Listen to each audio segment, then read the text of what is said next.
Bonjour.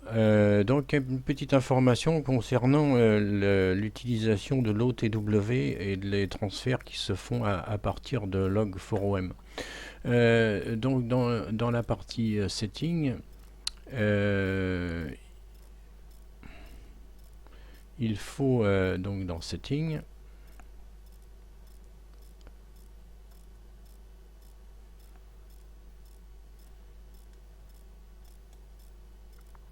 configuration programme.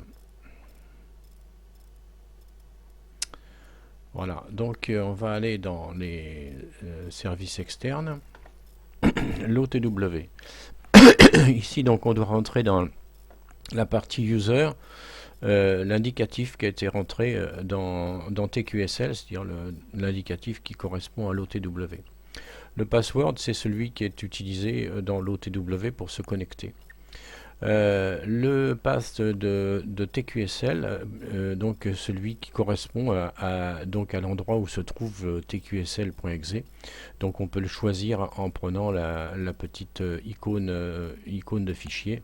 Et là, on peut choisir le répertoire qui va bien. Ensuite, la partie temporary path, c'est en fait l'endroit où le système va écrire un fichier qui va être envoyé, le fichier qui va passer avec la signature numérique de TQSL. Donc là, on peut choisir le fichier en prenant la petite icône, toujours pareil, aller à l'endroit qui vous intéresse, donc soit donc dans mes documents, créer par exemple ici un répertoire, comme moi par exemple j'ai créé un répertoire TQSL dans mes documents, et là les fichiers sont enregistrés à cet endroit là. Donc voilà, je fais annuler. Ensuite, la station ID, c'est la situation de la station qui a été rentrée dans TQSL. On demande une situation de la station. Donc on met l'adresse, soit moi ici j'ai marqué le nom de ma commune, en lettres majuscules qui correspond à ce que j'ai rentré dans TQSL en lettres majuscules également. Le TQSL Private Pass, et donc là on laisse en blanc. MyCall qui est marqué option, on laisse en blanc. Envoyer ma station update to load to QSL, faut le cocher. Voilà, ici il est coché. Et l'automatic upload en application close, c'est-à-dire que à chaque fois qu'on ferme la station, qu'on ferme log4om, les éléments envoyés dans l'OTW vont être envoyés à ce moment-là, par paquet. Parce que donc pour éviter d'avoir des surcharges au niveau des connexions sur TQSL sur l'OTW. Et donc voilà, c'est marqué en bas, donc c'est noté donc avec en anglais pour ceux qui comprennent l'anglais. Euh, les deux cases ici ne sont pas à cocher. On laisse ça comme ça. Considère que quand le statut est requested, donc considérez les QSO à être envoyés quand le statut est requested.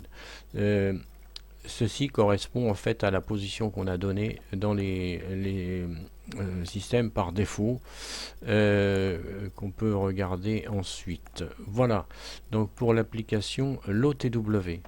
Je reviens sur la position ici des statuts requested, c'est-à-dire que par défaut, on a la partie confirmation où on met donc l'OTW. Donc on peut faire donc avec ici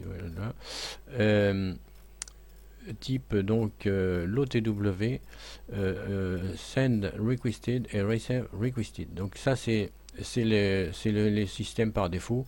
Quand le send va être requested, l'OTW va considérer que ça n'a pas été envoyé, donc il va les envoyer. Voilà pour l'OTW et pour le fonctionnement en coordination avec log4om. Donc j'espère que l'explication est assez correcte. Si besoin, eh bien, il suffit de me recontacter.